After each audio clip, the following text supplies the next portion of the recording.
Antara golongan yang rugi dalam simpanan emas ialah mereka yang terjebak dengan emas digital tidak patuh syariah. Logiknya begini tuan-puan, emas ini tidak beranak dan juga tidak boleh diciptakan. Keuntungan emas hanya datang daripada kenaikan harga emas. Sejarah dah membuktikan harga emas dunia naik secara purata sekitar 10% setahun. Kalau ada skill emas digital yang menjanjikan keuntungan berlipat kali ganda dalam masa singkat, kita patut tanya di mana datang duit itu. Adakah emas itu emas yang betul-betul wujud?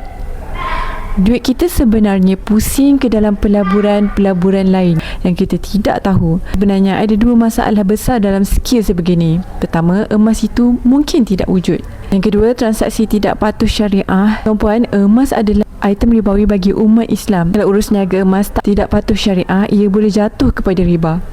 Berbeza dengan public gold, tuan-puan.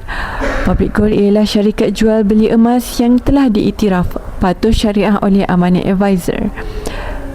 Konsepnya mudah dan telus. Beli emas, dapat emas. Beli 10 gram, dapat 10 gram.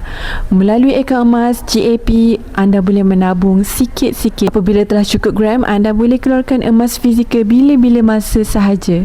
Esok, minggu depan, bulan depan ataupun tahun depan tanpa had gram simpanan. Jika anda serius untuk mulakan simpanan emas, cara yang betul, selamat dan patuh syariah bersama Public Gold, hubungi saya akan bantu tuan-puan dengan sebaiknya.